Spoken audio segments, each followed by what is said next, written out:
Hello everyone, this is CAC Chat. I'm Danielle and this is Ryan from 10am and here's our Fast Four.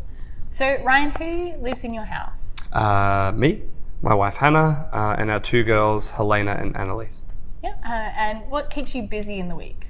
My work and my two kids Helena and Annalise. Yep, and what puts a smile on your face? My two kids Helena and Annalise. When they're around and also when they're not around. Yeah. What did you last read in the Bible? Reading through Proverbs because it's reminding me how to just basic principles for life that I probably should learn. Like I'm a fool, and it makes that very clear. So that's helpful. Yep. And so Ryan, I understand you run a business. Can you tell us a bit about what that business involves and how you see kind of the running and the growth of that business as you're a Christian? So I'm a personal trainer, self-employed. I've converted my garage, my double-space garage, into a home gym. I try and weave in my entire Christian faith into the structure of my business. And it doesn't mean with each client I try and evangelize and push my faith onto them, because we live in a multi-faith or multi-belief society. And my job is there to provide a service to fill a need. And part of that is building relationships with people. So when it comes down to the people, I preach the gospel, so to speak, by being Christ-like when I'm engaging with them as much as possible. Then over time you get a chance to have conversations with them. But where my Christian faith really comes through, I think, is how I structure my business. And that's where I have kind of creative control, and I can shape where in this culture, in this society where we are in MacArthur, where my business can go, and what it's there to do.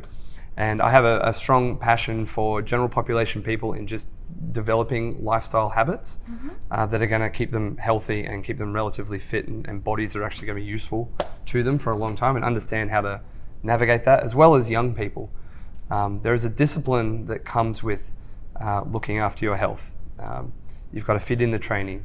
Depending on what your goals are, you have to make sure you get enough sleep, get enough food, or do your food appropriately. Then you have to think about those things, plan around your life to make sure those things are catered for. And then you have to work around study and life and family. And it really, if you want to do well at training and looking after yourself and to keep moving forward, everything else has to everything has to gel together.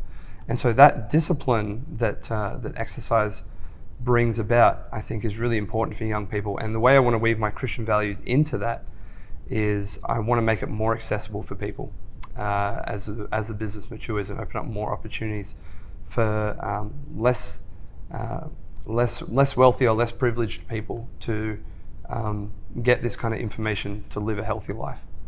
Yeah. And how have you seen your own growth from this kind of Christian view and outlook, how you practice your business? How have you seen your own personal growth kind of through that whole process? Hugely, because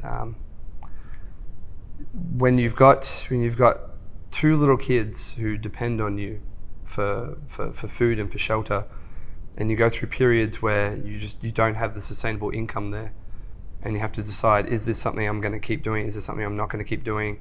And we've been through that. I suffered extreme insomnia.